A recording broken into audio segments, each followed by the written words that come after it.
Hello and welcome to this video on preserving your various foods and drink with salt. Salt, at least from a historical perspective, is one of the oldest preserving methods. While it's not as old as drying, smoking or similar, it's much older than jugging, canning and freezing.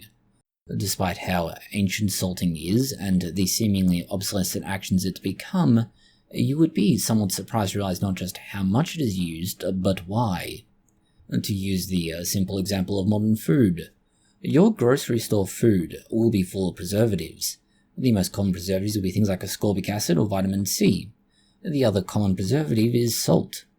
This is one reason why salt gets a bad reputation. The intake, because of its widespread commercial use as a preservative, means an increase in dietary consumption. But it also means that food is available year-round, and more or less in unlimited quantities, as long as you have the money to pay for it. And even then, not necessarily. Although, yes, on the other hand, excess dietary consumption of sodium from salt is bad, at least it's not necessarily a bad thing in that we don't have access to food, and certainly not from a preserving point of view. And that's because salt works well, doesn't really harm the flavour very much, and keeps the texture at least edible for far longer than other options. To understand the what, why, where and how, let's go to the past, the ancient past. If you had meat or similar you wanted to keep, for example over winter, there were few choices. Smoking it, which meant it would keep, but not for as long. Dry it, which works, but it made the meat kind of tough and difficult. Or salt. Salt worked by effectively doing to the outside of the meat what smoking does and drying did, but it kept the inside mostly soft and edible, and with far fewer flavour and texture changes. We see this with a worldwide range of similar ideas that all use salt on meat to increase the storage life. In fact, it is spread into fruits to a far lesser extent, and in some cases vegetables with an even lesser extent. But it is seen worldwide. For example, salted lemons and something like kimchi. All of these are found across different parts of the world. Whether you have something like, say, salted lemons, brined eggs, salted fish and more, all of them are used because salt works well, at least for the most part is readily available, and produces a mostly edible product. But for the purposes of this video, let's keep things simple and focus on meat, and that is salted or brined meat. The concept is to take your piece of meat, for example pork, which has historically been highly prized and popular, and put it in a container. In recent centuries, this has been a barrel. Before then, it might have been large earthenware jars, or you may have simply relied on drying it like a jerky. But let's focus on more modern times. It's in a barrel, and on the bottom of this barrel you have a layer of salt. Then you put a layer of meat, and you repeat these layers until your barrel is full. Now, you may need to add either brine or salt water to this at the very top, and that's to ensure it's covered completely and there's no air inside of the barrel that would allow for bacteria to, start growing and spoil it. But on top of that, it also ensures that the barrel is as full as it can be. This has the effect of keeping, at least in the case of pork, the meat softish, edible, and available for months, if not years, when stored correctly. That was the whole point of this. It ensured that food was available. Kimchi, in some instances, is arguably a perfect example of this in vegetables, and to a lesser extent fruit, wherein kimchi is stored underground, as much as close to frozen as can be done, over winter, and depending on how many years old the kimchi can be more prized because of its long storage life, and therefore more developed flavour, with flavour being used with heavy quotation marks. So that's the what. The why we've touched on already to some extent, and is to keep food available and fresh for a long time. And ideally, keep it available for a long time and keep it reasonably cheap. Unlike smoking or drying, most everything can be salted, and this is why you see it in the list of ingredients in just about every modern shelf-stable food. It's currently available readily, and therefore cheap, but it also works extremely well. However, using it in lieu of other preservatives that may be, say, more healthy or more beneficial for the flavour, or in other instances, to ensure that products can be on the shelf for as long as possible, does to a certain extent come with certain costs in terms of its health effect. and historically, salt was certainly not available to anywhere near the same extent it is today. In fact, the whole idea of preserving with salt made it such a valuable commodity that, well, people would pay an absolute fortune for it, and salt mines were at one point, in different jurisdictions, literally regulated by the government, where you could not trade in salt without the government being involved. This is how important salt was as a preservative. Whereas when things get interesting, depending on where in the world you are and what it is you're preserving, the results vary a lot. For example, if you want to preserve olives, that's done in autumn going into early winter. The citrus is done in winter through to spring, and then you have apples in summer to autumn.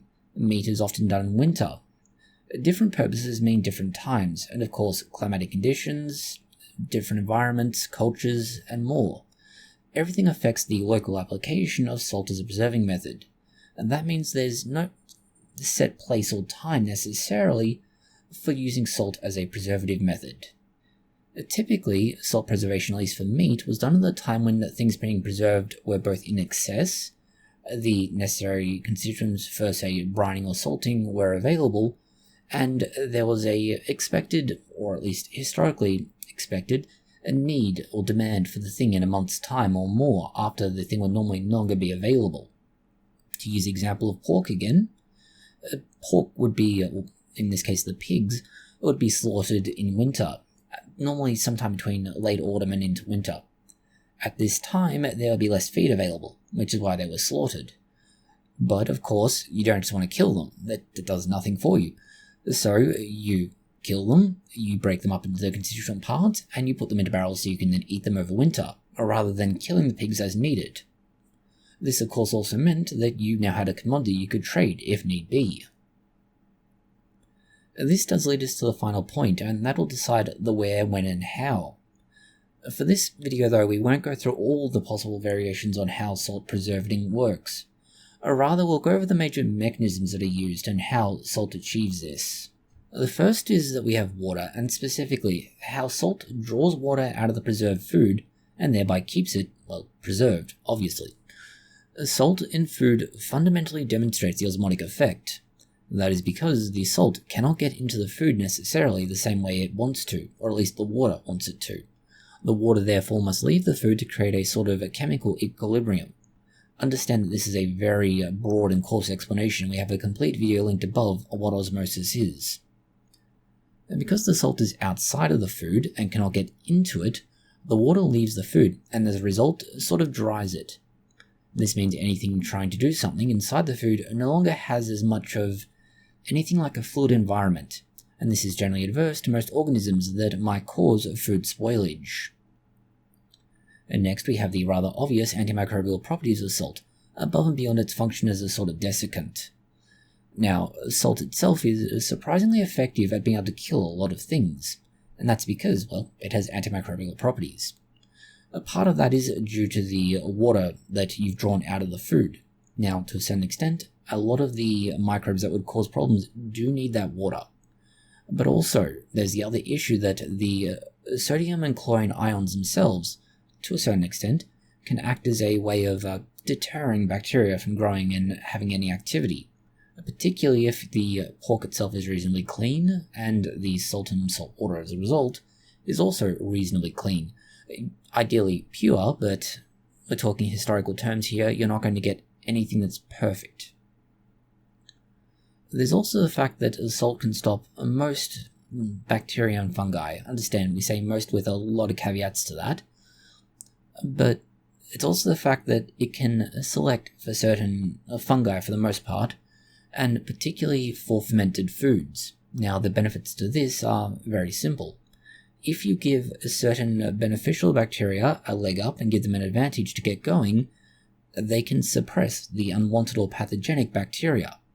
This is something you see with things like, say, sauerkraut, some cheeses, fermented sausages like salami, kimchi, even to an extent something like sake.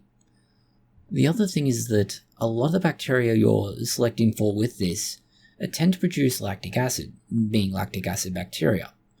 Because of this, you not only get flavour, but that lactic acid also makes the environment less hospitable to those bacteria and fungi that would be considered, say, pathogenic or would otherwise spoil your food. And this obviously provides a fairly major advantage. After all, if the environment isn't going to support the other bacteria from growing, they can't really get going very well. This also has an effect, to an extent, on any air pockets that might be within your container or vessel you have this stored in. The acid itself, to a certain extent, helps to make those pockets of air somewhat less hospitable as well, due to the generation of certain acid gases. And lastly, we have the various sodium-containing compounds that are generated as a result of salt.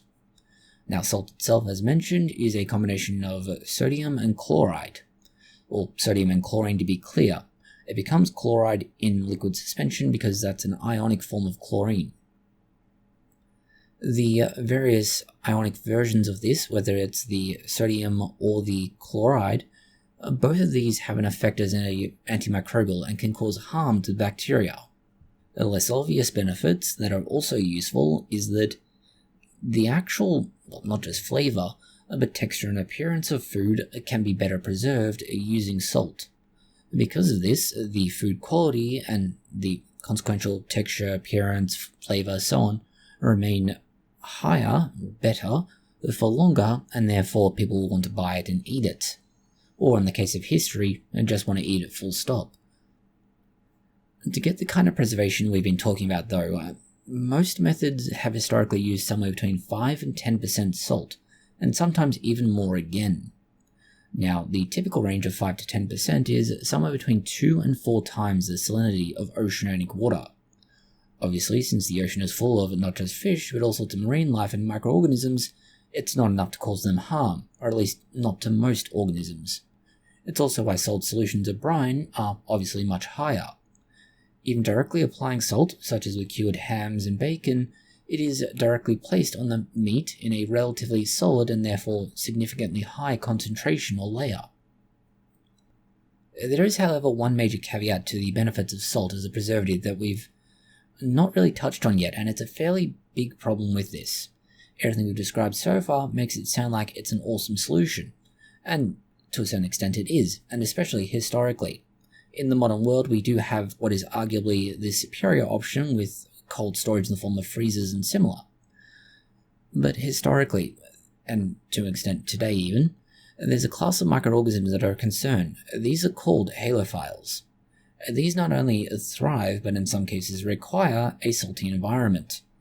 Much like the comment section of a YouTube video, just arguably not as salty. If these particular kinds of microorganisms are present in salted food, it will spoil, as those microorganisms are basically in heaven and happy to just be around salt. Therefore, salt cannot deal with this source of spoilage. Arguably though, halophiles are an anomaly for most purposes, and you shouldn't really be dealing with them in terms of most preserving. But just be aware that they are a concern. Again, not a major concern, but they are a significant outlier in terms of they're something to be aware of, and just don't worry about it so much. This is how and why salt is used as a preservative. While by no means is it a complete and utter account of the application, it's a solid foundation to begin understanding why and how salt has and is used as a preservative, and importantly, why it continues to be used. To simply summarize it, it's readily available, it's cheap, and it's effective. Why would you not use it?